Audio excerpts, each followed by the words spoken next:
What's up, co-reporters, and welcome back to my channel. Or if you're new here, welcome to my channel. I really want to talk about the first episode of the 18th season of Married at First Sight with you.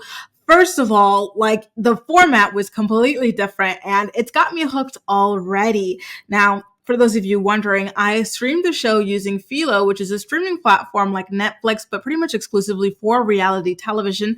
And I've got an affiliate link in the description box of this video that you can use to sign up for a free Philo account to watch Married at First Sight and other shows like it online. I've got to admit that I was a little bit thrown off by Michelle and this guy named David, I think his name was, and they were talking about their physical requirements for a partner. I was expecting people to talk about how they always were focused on the physical, and as they got older and their typical types were not working out, they decided to be a little bit more open-minded. But nope, Michelle specifically said that she was looking for muscular, light-skinned black guys, and I was like, all right, girl.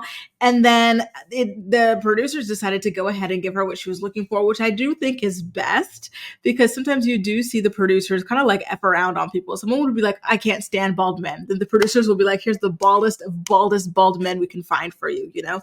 So even though I do feel like it's a little superficial, and I gotta be honest with you guys, racial preferences have always skeeved me out, especially when it's not your own race personally. I get being open to date multiracially, but when you're I only like this, I don't know. It gives me, it leaves a weird taste in my mouth, but whatever. Maybe you guys feel differently. Let me know how you feel about that in the comment section, okay? Luckily for Michelle, there's a light-skinned black guy, or should I say biracial black guy, who feels similarly to her, and his name is David, and he says that he is a mama's boy. I believe he even lives with his mom at this point, and he keeps on mentioning that he wants a woman who's strong. The women in his life are strong, and if you know, you know. I'm sure black girls know, but typically when men say this, especially men who are black or have, black ancestry, they're saying that they want you to be able to withstand a lot of BS, basically. So to me, anytime I hear a man talking about he wants a strong woman, I run in the other direction, because I am not about to be strong for a man. I'm not about to pull up with cheating. I'm not about to put up with poverty. I'm not about to put up with having to do everything while you sit on your freaking ass. That is the vibe he was giving. I hope I'm wrong, but starting off, he's already living with his parents at his age while looking for a wife, and he's looking for a strong woman.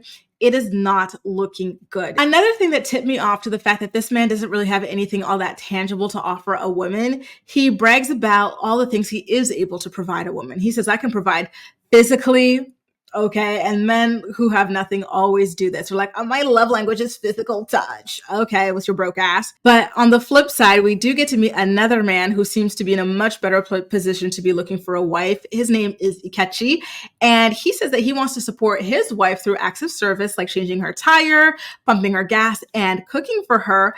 And again, I think that is better than David, who only talked about being able to provide physical things. And, I think we all know what those physical things are. And so Ikechi tells us that he applied for Married at First Sight Houston, but didn't make it.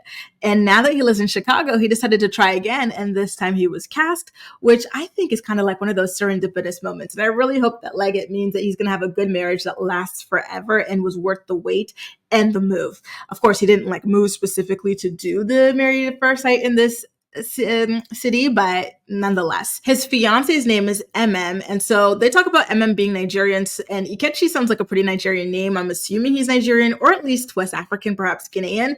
So I think culturally that's already really exciting for the two of them to be paired up in that level, and that's a couple that I'm feeling good about. So far we are 1 for 2. I do not have a good feeling about Michelle and David, but I do about Ikechi and MM. Next, we get to meet another couple featuring a girl named Madison and a guy named Alan. He makes a lot of money and likes to spend a lot of money too. And luckily, Madison is on the same wavelength. She too makes a lot of money and she loves to live lavishly, which I think is awesome. It's super important to be on the same page financially speaking in a relationship. And when people think about financial imbalances, they typically think about someone being broke or whatever. But no, it even means that you like to spend money, because sometimes there are people who make a lot of money, but they are so stingy. They do not want to spend. And so that's another incompatibility that thankfully this couple is not going to suffer from. Madison says something that really, is music to my ears, which is that she's no longer insisting on a guy looking a certain way. She just wants him to be a good person. And I think that that attitude is going to take her pretty far, because to me, it symbolizes growth. Someone who'd already tried to stick to a specific like type, realized it didn't work out, and now is able to like have more of an open-minded approach. Her mom was absent in her life, but her future husband's mom was super present. So hopefully she'll be able to bond with Alan's mom, like, and hopefully Alan's mom is going to be some sort of a surrogate mother for her. I'm really crossing my fingers there. Next up is like a super duper hippy dippy girl named Carla, who's been paired with Juan, and they are both extremely beautiful and Latino. And I think this is going to be a pretty good match based off those three things on paper. At least I thought. But when I started watching like the previews for what's going to happen even further on, they kept on panning to Juan's face. And it was in the moment when they were talking about like a couple swap, like, and I'm like, oh God, Juan, don't tell me you're about to like go do something, behind Carla's back. But at the same time, like I just mentioned, Carla seems super duper hippy dippy. So maybe she's down with it. Maybe I don't know. So I'm keeping my eyes open, my, heart open and everything like that. But I really hope it's not like a bad kind of scandal. I hope it was mutual on all four of their like, sides and fronts. They're like, okay, let's do it. Like, I think you'll be a better match with me and he'll be a better match with her, but we'll see. By the way, Carla is Mexican and Juan is Colombian. And I believe that the two of them do speak Spanish. Correct me if I'm wrong. Like, I think that the two of them do. They're not like, the No Sabo kids. They speak, I believe. So that's going to be really exciting. Camille and Thomas, by the way, visually match as like a pair. This is the first pair that we see actually like, walk down the aisle and everything. And like, I think that in the real world, I would think that they just met like in the real world too. It's not anything out of the ordinary there, but Thomas is incredibly type A, so I'm not sure how easy it will be to get along with him. I consider myself to be a very organized person and like, I love to plan and stuff like that, but I'm not type A because sometimes I'm not that way. Sometimes I'm messy. Sometimes I'm this, sometimes I'm that, but I feel like Thomas could be potentially too rigid for Camille. On the day of their wedding, he confides in his brother about feeling a little bit insecure about potentially not being what his future wife is looking for or his future bride down the aisle. And Camille, on the other hand, suffers a full-blown panic attack before walking down the aisle. I was actually scared that she wasn't even going to make it down there. It took a producer and her sister talking her off the ledge for her to ultimately go ahead and walk down that aisle. The two of them say yes, and they jump the broom. And I've heard about jumping the broom forever, and I've seen it take place here and there in some Married at First Sight weddings, and I believe I've seen it even in like One Love is Blind wedding.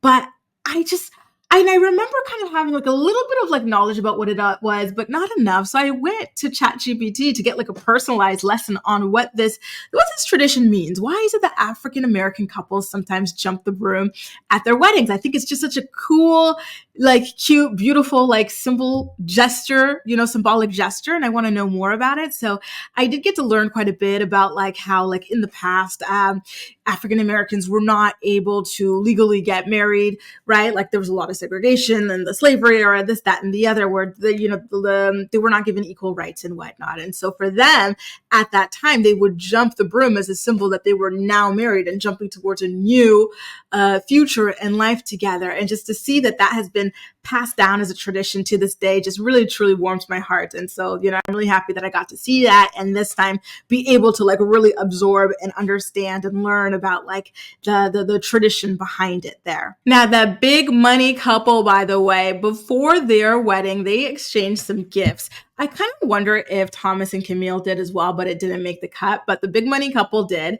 And they were like Tiffany bling bling. Like he got her like a Tiffany bracelet, and I don't know what she got him from Tiffany's, but he had a Tiffany's bag on his table as well. So I was like, okay, I can't wait to see how y'all spend this season. Let's get them big spenders out here.